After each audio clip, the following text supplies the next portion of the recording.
এই আসনের ৯ আসনের সুপ্রিয় ভোটার ভাই বোনেরা সবাইকে শুভেচ্ছা জানিয়ে আমি আমার বক্তব্য শুরু করছি। প্রিয় ভাইরা আমার, আপনারা জানেন আজকে আমরা এখানে এসেছি doctor A K M Fazlul হকের পক্ষ থেকে আপনাদেরকে সালাম জানানোর জন্য। আমরা এখানে এসেছি আগামী ২ তারিখ যে সমাবেশ হবে সেই সমাবেশের দাওয়াত দেওয়ার জন্য।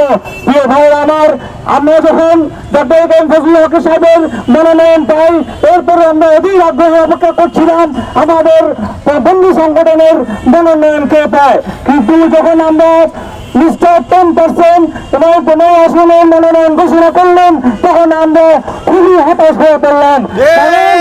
যে প্রার্থীকে ঘোষণা করেছেন ওই প্রার্থীকে ওনার দলের লোকেরাই বয়কট করেছে। কারণ ওই প্রার্থী ওই দলের প্রার্থী ওই প্রার্থী হচ্ছে এসআরএমের প্রার্থী। এসআরএমের সুন্দর রক্ষা করার জন্য প্রার্থীকে প্রার্থী বানানো হয়েছে, যাকে এসআরএমের সুন্দর পাওয়া করার জন্য বহিষ্কার করা হয়েছিল। তিনি এমন কি ম্যাজিক করেছেন যার বদলতে বহিষ্কার প্রত্যাহার করে ওনাকে এমপি বানিয়ে দেওয়া হয়েছে।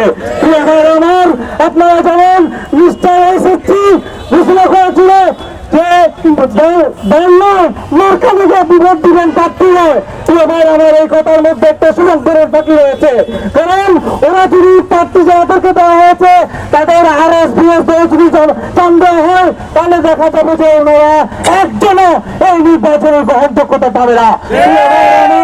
আজকে আপনাদের সামনে একটু কথা বলতে চাই, বিপ্লবের মাধ্যমে যেভাবে আমরা নতুন বাংলাদেশ গড়ার স্বপ্ন দেখাচ্ছি এই স্বপ্নকে দৃষ্টান্ত ছুটতে দেওয়া যাবে না। 12 ফেব্রুয়ারি আরেকটি বিপ্লবের মাধ্যমে আমরা ইনশাল্লাহ বাংলাদেশকে নতুন বাংলাদেশ উপহার দেবো। এই জন্য বলবেন দক্ষ থেকে পক্ষবিদ জারি করলে ধন্যবাদ সবাইকে।